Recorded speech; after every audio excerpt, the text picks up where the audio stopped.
ദിവസങ്ങൾ കൊണ്ട് Gaza ചാരമാക്കുമെന്നുറപ്പിച്ച് യുദ്ധത്തിനിറങ്ങിയ Israel 80 ദിവസങ്ങൾ പിന്നിടുമ്പോൾ ലക്ഷ്യം കാണാതെ കുഴയുകയാണ്.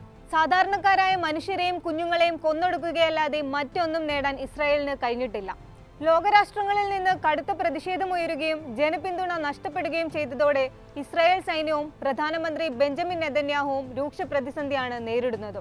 ഹമാസിന്റെ ടണലുകളും താവളങ്ങളും തകർത്തുവെന്ന് നിരന്തരം അവകാശപ്പെടുന്നതല്ലാതെ ഹമാസിന്റെ പക്കലുള്ള ബന്ദികളെ മോചിപ്പിക്കാനുമാകുന്നില്ല. ഹമാസ് ആണ് ലക്ഷ്യമെങ്കിൽ എന്തിന് കുഞ്ഞുങ്ങളടക്കമുള്ള നിസ്സഹായരായ നിരായുധരായ മനുഷ്യരെ കൊന്നു തള്ളുന്നത് എന്ന ചോദ്യത്തിനും ഉത്തരമില്ലാതെ കുഴയുകയാണ് ഇസ്രായേൽ.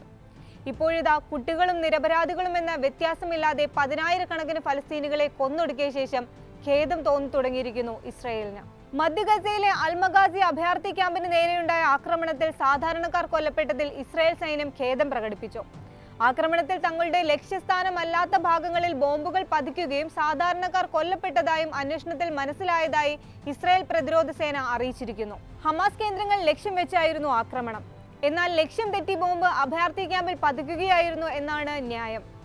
യുദ്ധത്തിനിടെ ഉണ്ടാകുന്ന അസാധാരണ സംഭവങ്ങൾ അന്വേഷിക്കുന്ന പ്രത്യേക സമിതിയാണ് അഭയാർത്ഥി ക്യാമ്പിലെ ആക്രമണം അന്വേഷിച്ചത്. യുദ്ധത്തിന്റെ ഭാഗമല്ലാത്തവർക്ക് പരിക്കേറ്റതിൽ ഖേദിക്കുന്നുവെന്നും ഇത്തരം സംഭവങ്ങളിൽ നിന്ന് ഇസ്രായേൽ സൈന്യം പാഠം ഉൾക്കൊള്ളുന്നുവെന്നും IDF അറിയിച്ചു.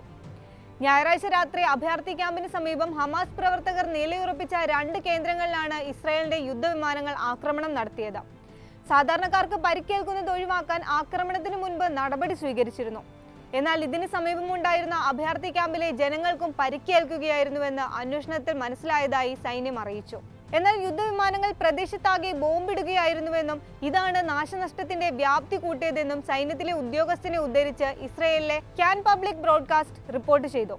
ഈ ആക്രമണത്തിന് പിന്നാലെ ഇസ്രായേൽ സൈന്യം യുദ്ധത്തിൽ വിവാദ ആയുധങ്ങൾ ഉപയോഗിച്ചുവെന്ന വിമർശനം വ്യാപകമായി ഉയർന്നിരുന്നു. ആക്രമണത്തിൽ അഭയാർത്ഥി ക്യാമ്പിലെ 86 പേർ കൊല്ലപ്പെട്ടതായാണ് ഐക്യരാഷ്ട്രസഭ അറിയിച്ചത്. അതേസമയം ആശുപത്രി രേഖകളിൽ നിന്ന് ലഭിച്ച വിവരങ്ങളുടെ അടിസ്ഥാനത്തിൽ 106 പേർ മരിച്ചതായി അസോസിയേറ്റഡ് പ്രസ് റിപ്പോർട്ട് ചെയ്യുന്നു. ഐക്യരാഷ്ട്രസഭയുടെ കണക്കനുസരിച്ച് 0.6 ചതുരശ്ര കിലോമീറ്റർ വിസ്തൃതിയുള്ള മഗാസി അഭയാർത്ഥി ക്യാമ്പിൽ 33,000-ലധികം ആളുകളാണ് താമസിക്കുന്നത്. യുദ്ധശേഷമുണ്ടായ മാരക വ്യോമാക്രമണങ്ങളിൽ ഒന്നാണ് അൽമഗാസിയിൽ നടന്നത്. മഗാസി കൂടാതെ അന്ന് മധ്യ ഗസയിൽ പലയിടത്തുമുണ്ടായ ഇസ്രായേൽ ആക്രമണത്തിൽ 80 പേർ കൊല്ലപ്പെട്ടിരുന്നു. വടക്കൻ ഗസയിലെ ജബലിയ അഭയാർത്ഥി ക്യാമ്പും ഇസ്രായേൽ ആക്രമിച്ചു. വടക്കൻ ഗസയിലെ ഹമാസിന്റെ ഭൂഗർഭ ആസ്ഥാനം പൂർണ്ണമായും തകർത്തെന്നാണ് ആക്രമണങ്ങൾക്കൊടുവിൽ ഇസ്രായേൽ അവകാശപ്പെട്ടത്. ഹമാസുമായി ബന്ധമുണ്ടെന്ന് സംശയിക്കുന്ന 70 ഫലസ്തീനികളെ ഇസ്രായേൽ തടവിലാക്കുകയും ചെയ്തു. ഇസ്രായേൽ ആക്രമണത്തിൽ ഇതുവരെ 29,000-ലധികം ആളുകളാണ് ഫലസ്തീനിൽ കൊല്ലപ്പെട്ടത്. 7,000-ലധികം പേർ ഇപ്പോഴും കെട്ടിടാവശിഷ്ടങ്ങൾക്കിടയിൽ കുടുങ്ങിക്കിടക്കുന്നു. ഗസ സിറ്റിയിലും വടക്കൻ ഗസ മുനമ്പിലുമുള്ള ഏകദേശം 8 ലക്ഷം പേർ ആശുപത്രികളിൽ പോലും പോകാൻ കഴിയാത്ത അവസ്ഥയിലാണുള്ളത്.